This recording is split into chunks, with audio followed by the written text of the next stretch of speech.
face quite a lot is answering the question, where are you from? How do I associate myself with just one country? If I was born in one, live in another, my mother's from country A and my father from country B. Why does it matter so much? Next time someone asks me where I'm from, why can't I just say that my hometown is the planet Earth? Because to me, that is what really matters. The fact that I am a human being, a part of this wonderful, enigmatic race. What if we lived in a world where everyone thought of themselves as citizens of the planet Earth? A world where you were not judged by your appearance or your ethnicity, but respected for it. We as a species have evolved and come incredibly far in the past few centuries. If we take a look at the last 100 years, what you will see is an explosion of ideas and innovations pouring out of our heads and into this world. We are no longer just the created. We are the creators. But why must this power be restricted to the limited few? It is unbearable to see a small portion of our community breaking boundaries and landing on the moon, while others are breaking out in religious wars. Instead of focusing on creating beautiful and magnificent things, we have people in this world shooting brave young girls for speaking out their hearts. As we are caught up with this prospect of having everything and creating everything and more, we are forgetting that the rest of humanity do not have the means to think the way we do, to dream the way we do. They do not have the inclination to explore the endless wonders of the human mind and what can be accomplished with it. They choose to emphasize on our minor differences instead of embracing our similarities. Imagine a world where instead of dividing us, race and religion unites us. Imagine a world where it's not just 25% of us inventing, creating, and envisioning, but all 100% of us. Imagine a world where we all use our power to make a difference. Imagine a world where we treat each other as equals.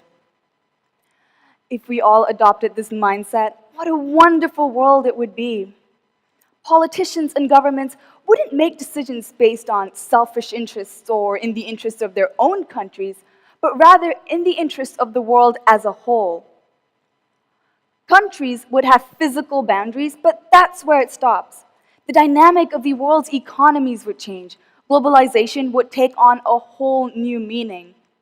It wouldn't be about the economic growth of individual countries, but about the growth of the world's economies. Education systems and the global labor market itself would change. We would not be judged based on our sex or what passport we hold or what faith we believe in, but on our credentials and capabilities as a person. There would be no more wars, because why would we fight against our own kind? Patriotism wouldn't mean defending your nation, but defending your planet.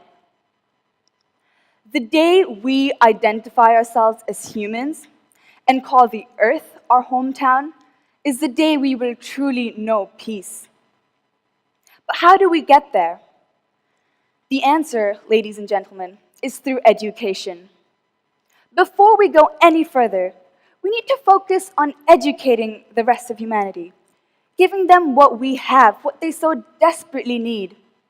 I am not just talking about the standard textbook mathematics and literacy skills. I'm talking about teaching them about the wonders of the mind, about what we can accomplish if we stop getting sidetracked into battles and wars. They need to know that no matter where you're from, what faith you believe in, what language you speak, we are truly one glorious race. We are human. We need to change their narrow-minded outlooks. All that energy wasted on meaningless protests, gunfire, violence, bombs can be harnessed to improve their conditions, not worsen it. They need to know that racial discrimination is petty and unnecessary. It's senseless, really, because they're discriminating against themselves. After all, we are just one big, colorful race. Inside, there is no difference.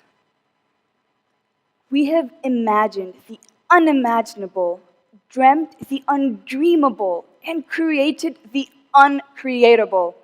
We live in a world where the once impossible is now possible. So let us ensure that this beautiful, empowering knowledge is widespread and understood by each and every single human being in this world. Take Western Europe, for example. They've established rights for women, rights for homosexuals, freedom of expression in every form. After the formation of the European Union, most countries have a sense of freedom and a sense of unity in every aspect.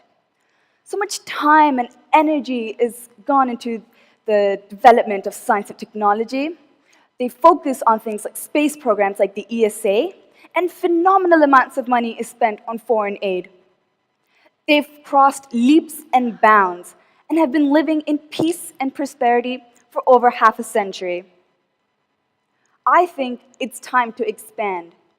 Instead of just Western Europe, why not the whole world have an open-minded outlook, a thirst for knowledge, and a sense of tolerance? It's time that we all celebrate the pure essence of humanity.